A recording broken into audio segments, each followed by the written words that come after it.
Bonjour, merci beaucoup d'être venu ici aujourd'hui. C'est un plaisir d'être ici avec Mme Crombie, la chef du Parti libéral de l'Ontario. Vous savez, au travers de cette campagne, j'ai misé sur le fait que M. Ford, en 7 ans comme premier ministre, n'est jamais venu ici à Glengarry-Prescott-Russell. Puis ici, on a Mme Crombie, qui est sur sa, je crois, 5e visite ici dans Glengarry-Prescott-Russell, sa 3e visite ici à Rockland.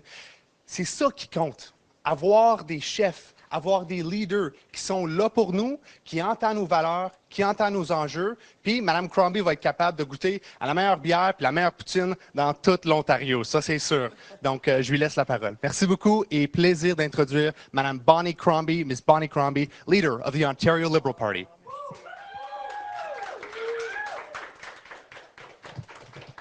Thank you, Trevor. Merci. And je suis très ravie d'être ici aujourd'hui à Rockland. I'm so excited to be here. I love coming to the town of Rockland. Every time I come here, I think I could really live here. I love this town.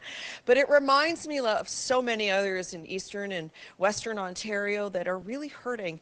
You know, when I look around and I ask people, is your life more affordable today than it was before Doug Ford? And clearly the answer to that is no. And so it's my responsibility to hold him accountable for that and say, why haven't you improved people's lives? Where are the family doctors? Why didn't you cut the taxes that you said you would cut?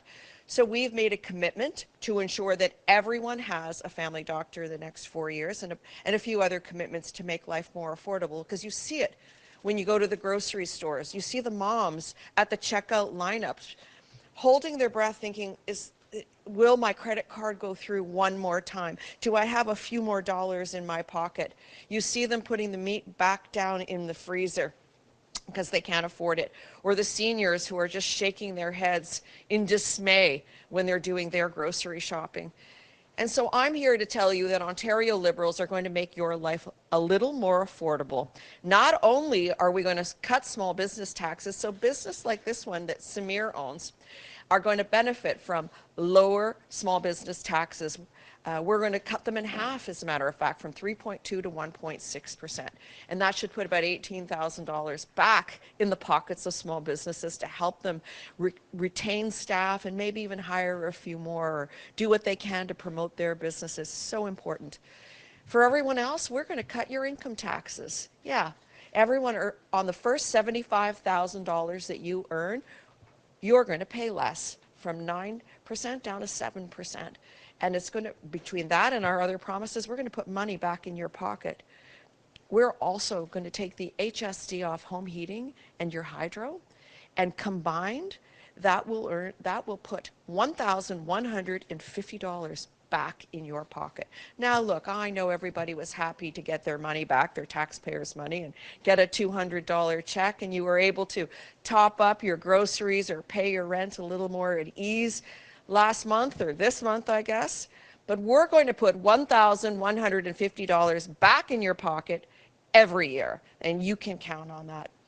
And so that is my pledge to you, and my pitch is that I want, if you want to change the government to ensure that you get the tax cut that you're promised and you get that family doctor, especially here in small towns in Francophone Ontario, where, you know, people want to get service in their language, in French language. And this is so important that we train more French-speaking doctors and nurses and PSWs.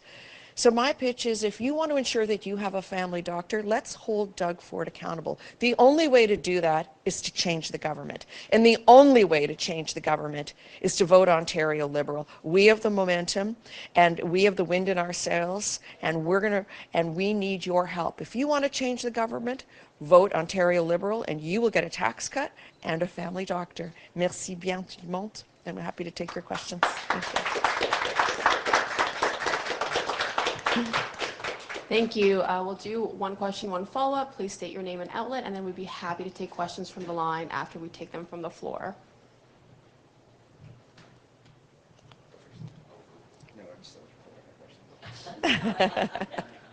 Hi, I'm Charles. I'm with Le Droit, the French daily here. Thank you.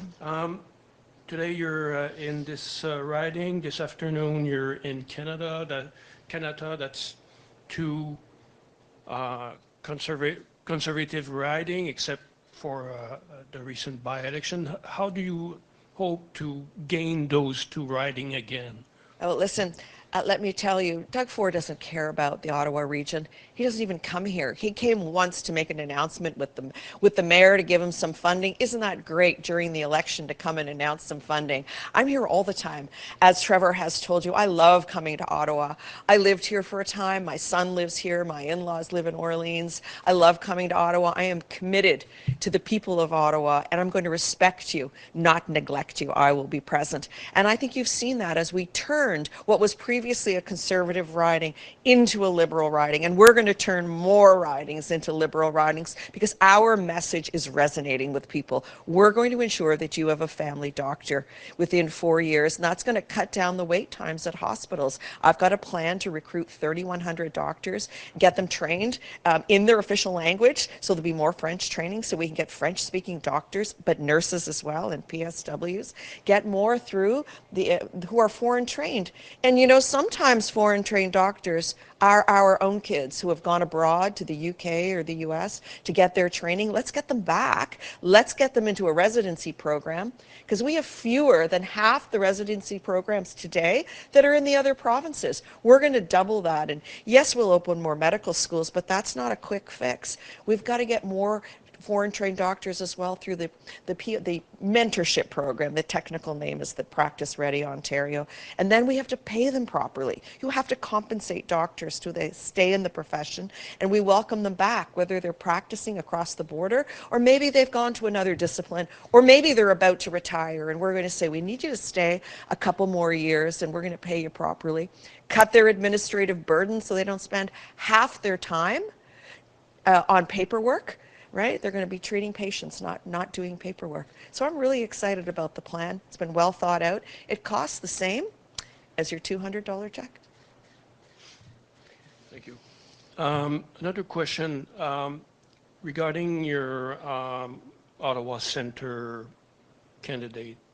Apparently the Tories dig and found a tweet from 12 years ago about consenting is not sexy. Did you talk to him? Did he apologize? Absolutely. Of course, he was a young man, and he understands that that is not appropriate and not tolerated, and he has completely apologized, withdrawn his statements, and he's made those apologies. But you know, they want to sling mud. If Doug Ford has something to say to me, he should have the balls to say it to my face. That's what I'm saying to him right now. You got something to complain about? Come to me. Show your face. Where has he been?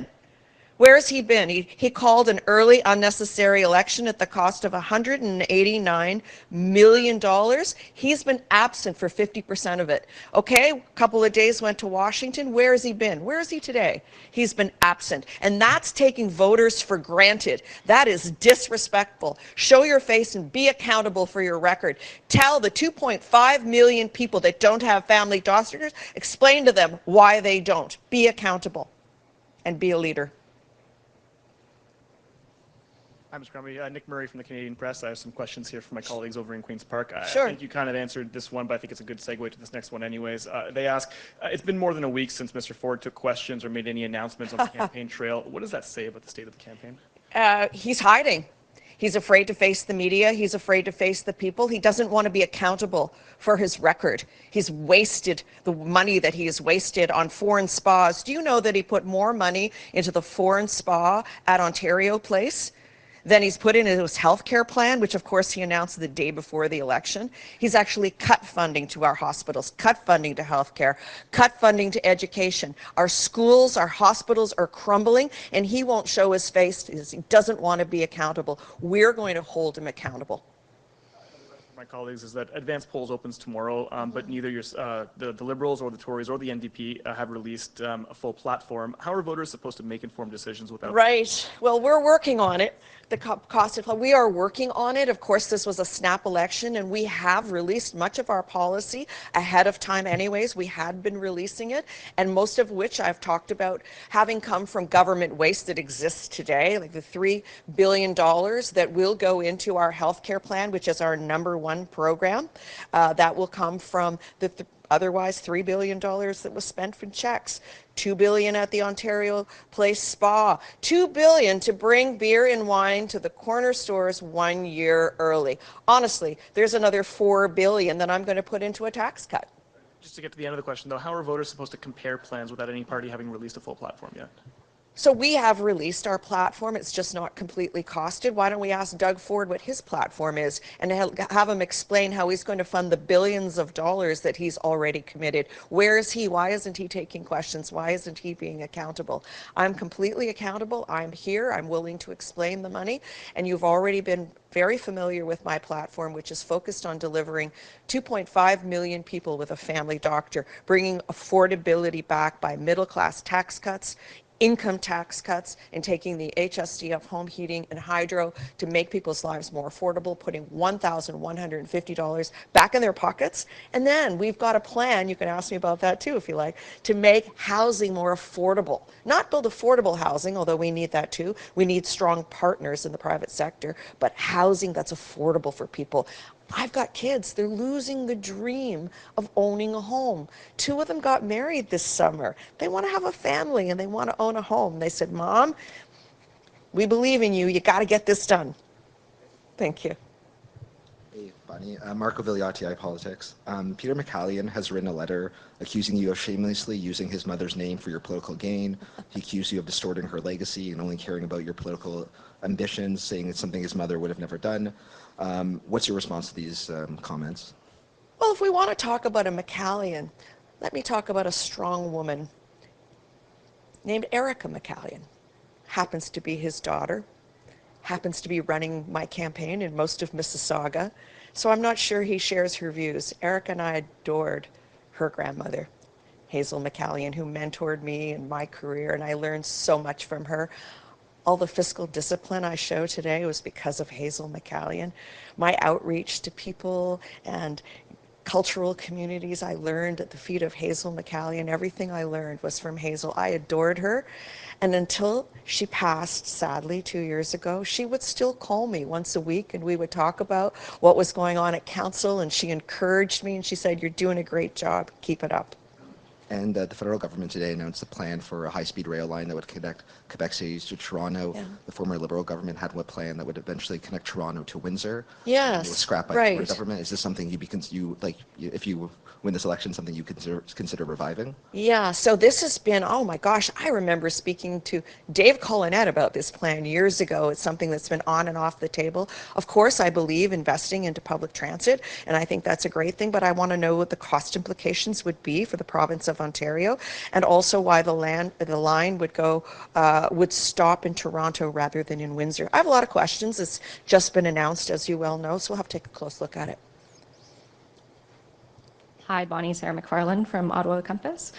You've mentioned that you would, if elected, upload the transit system here in Ottawa to the province, but the system here has been riddled with problems between contracts and legal issues, so why is this something that you would be willing to take on? It's so important. We learn that the cities just can't sustain the operating funding of their large public transit systems. I'm a former mayor, so I get that. I understand that firsthand, and how all the cities were crippled with large deficits coming out of COVID because of the costs of running their public transit systems. You would have to run at the time, 2 buses to move half as many people, twice as many buses to move half as many people, right? So I understand well, and we have put a lot more time and attention into the planning of the LRT. I would want it not only uploaded, but also expanded. I think it should go right out to Canada, right out to Barrhaven as well, and then I've committed also to uploading the 174.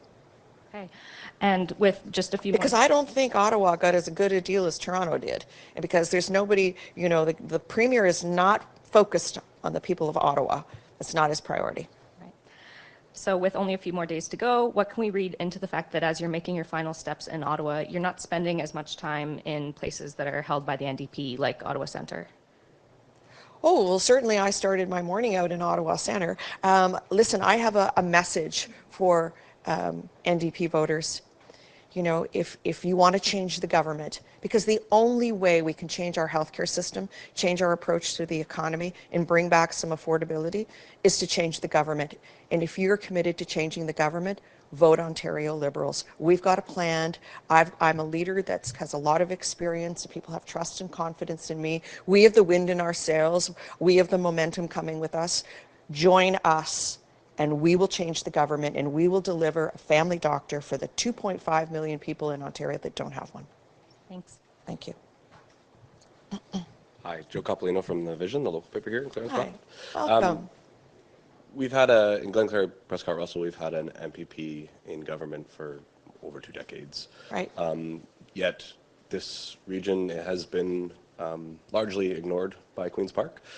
Infrastructure problems, housing supports. Yep. Water. Don't forget water. Yep. I'm very familiar with the pipe What's another 4 issue. years of a Liberal government going to do for this region? And How about some investment to make things better? How about does that look someone, like exactly? a young person in Trevor Stewart who's a lot of energy and understands the issues, as an elected person who's passionate about the issues and wants to make life better in Glengarry-Prescott-Russell. I know he's going to. So put your faith and confidence in him and in me and our team to deliver. What does that look like?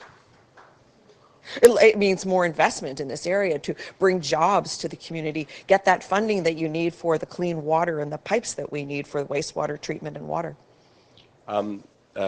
More recently, the mayor of Rockland has called on all the candidates to enlarge the 17, which is a major route into Ottawa for us, and has had a huge impact on our development because we just can't move enough people down down that road. So is there any kind of commitment that you can make to assisting with the expansion? Well, we'll take a look at it for sure. I'm committed to uploading other roads, so certainly take a look at it. I don't know if Trevor wants to comment on that.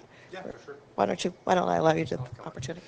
For sure. We've so we released a plan, a transit plan specific to Ottawa and the Eastern region. In it, we have committed to uploading the 17 and also installing an HOV bus lane, HOV meaning high occupancy vehicle lane. It's a step in the right direction to reducing congestion because God knows I personally have spent half my life on that road. We absolutely need to reduce that congestion, and we've made that commitment to do just that. Thank you. Thank you all. Hi. Hi, Remy Graton. I'm with TVC 22. We're a community TV station. Wonderful. And you need more support, by the way. We need more community TV stations. So in 2023, the Ontario Charity Network released a report on the status of nonprofits in Ontario. And the nonprofit sector in Ontario contributed at that time 7.9% of the province's GDP, constituting $65.4 billion in economic impact. Yet, with so much being responsibility being transferred to municipalities and more cutbacks at the provincial level, the nonprofit sector, the forecast from that report of the nonprofit sector is basically guaranteeing the death of countless nonprofit organization. So and one of the recommendations from the report is creating a home or ministry at all government levels. So there's no ministry for nonprofits at the federal, there are none at the provincial. Would that be something that you would consider, or do you have any other plans to address this important sector? You know, it is such an important sector, and I've done a lot of work for charities in my career as well. So let me first say thank you for the work that you do on behalf of the residents. And there's important work that goes into homeless shelters or youth, etc., people with mental health and addiction issues, raising money for our hospitals, vitally important work that couldn't be completed without the not-for-profits. So I'm going to take a look at it, and you can send me your proposals on what you think needs to be done, and I'm certainly willing to look at it. Thank you. Thank you. The next question is, the Ontario government owns what is starting to be like a white elephant that is vacant in Alfred, which was the Ontario owned for research, and the college was closed in 2019. And there was in 2017, when it was the Liberal government, the Auditor General criticized Infrastructure Ontario for the waste of money on vacant operating and maintaining these Right. vacant buildings. Yeah. That was before the Alfred College. But here in Glengarry-Prescott-Russell, it didn't just affect the Alfred It's Plantagenet jobs, too. municipality.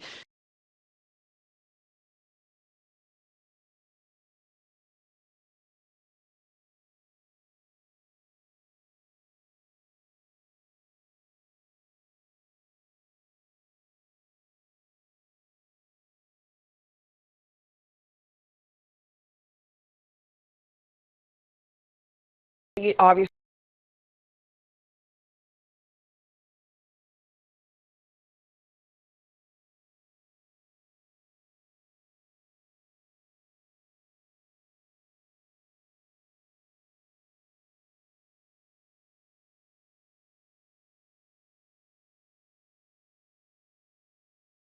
the municipality is Missing the revenue, the jobs that have been lost. If there's no intention to repurpose that building for another college, then why not look at it for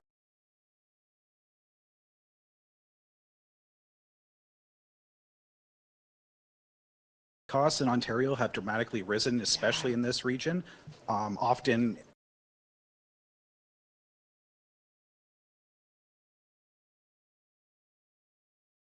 the residents in these communities. What would your government do to renegotiate with the OPP costs and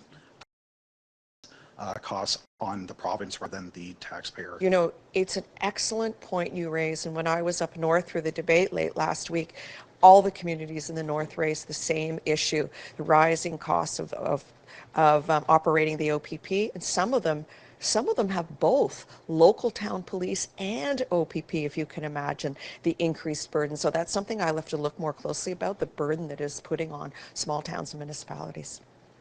Thank you for raising it. Okay, I think we'll take a couple questions from the line. Please state your name and outlet. Hello, it's Christy Kirkup from the Globe and Mail. Hope you can hear me okay. Yes, we can. Loud and clear.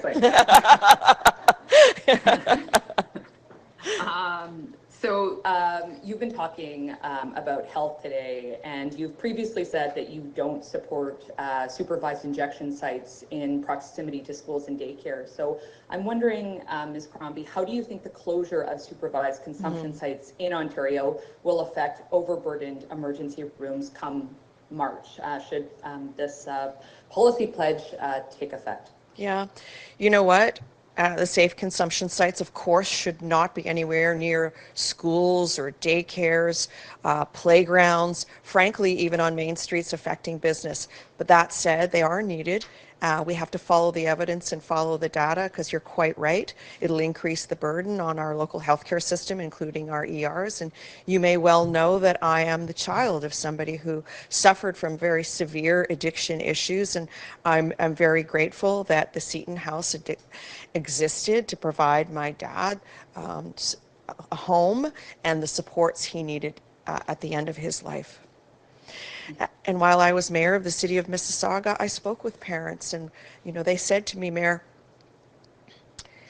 I truly believe that there had been a safe consumption site available and open, my child would be alive today. So this is something I really took to heart. But you need a plan. This use of the notwithstanding clause and criminalizing homeless people, this is just so wrong and an abrogation of their civil rights. Honestly, we need a plan for people. These are our children. They're people's children. They're our parents. In my case, it was my parent.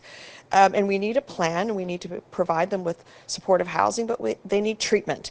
And there isn't room in public facilities for the people who are crying out for treatment today. There are private clinics, but they're very costly and not everyone can afford them. So let's ensure that we have the facilities available to provide the treatment to those who want it today, and have a plan in place to build supportive housing with the wraparound supports that are needed for people who are homeless suffering from addiction issues. It is not the solution to criminalize them.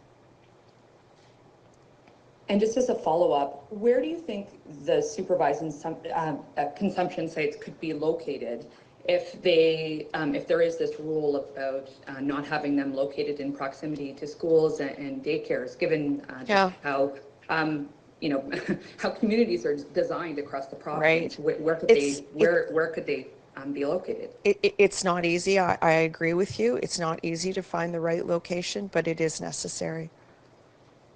Thank you.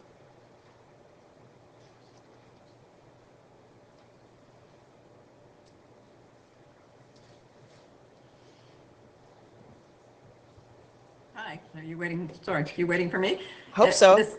Okay, sorry, Hi. Elizabeth Payne with the Ottawa Citizen. Sorry Hi, about Elizabeth. that. Thanks for joining us today. Hi, thank you. I just wanted to follow up with a few more details about your healthcare promises and specifically about getting a family doctor to everybody. And is your promise just to start for a family physician or the primary care, which might include NPs and nurse practitioners as well? We need everything, but right now I'm just concerned about getting everyone a family doctor, whether they're working in a team. I hope an NP is part of that team. I hope there are counselors and a nutritionist part of those teams. Working in teams is great because it reduces the administrative burden and they can share the costs. But my commitment is to ensure that however we do it, we recruit 30 and attract and retain 3,100 doctors so that the 2.5 million people who don't have access to family care, to a family doctor, get the care that they need. And that may mean different things in different places, including in the north, in more remote areas, and in Franco-Ontarian communities too, because of course we want Franco-Ontarian speaking doctors and nurses and PSWs as well. How do you, I mean, for Ottawa specifically in Eastern Ontario, how you may increase the number of doctors? Two things. How do you ensure they go places so that you incentivize them? First of all, thanks for the question. So you incentivize them. So we're going to pay them better to start with. And then if they're willing to locate in some of the smaller towns and remote areas, there'll be incentives. I know right now exists, if you plan to locate in a northern or rural community, you'll have your tuition paid. And I completely agree with that as an incentive, and there could be other incentives we'll put in place as well. And how, just one final one there, I mean, one of the biggest problems for family medicine right now is that even people who train it, at first there's not enough people want to go into it because of burden. Well, it's a disincentive, trained, they're leaving it. So how do you avoid that? You pay people better. You pay people better. 6,000 family doctors have left the discipline, have left the profession and gone to other disciplines. We need to bring them back. There's a number that are about to hit retirement age. We need to incentivize them to stay on a little bit longer until we can get everybody trained and in place. You know, we're going to recruit 3,100 doctors, and that includes from other disciplines. It includes foreign trained. And yes, we're going to open more spaces in medical schools and double the residency positions, in case I hadn't mentioned that. We have half the residency spaces as any other province in this country. And why? It's a disincentive, and people can't come back to their province to get through their hospital training, their residency training. So we need to get more of them in place.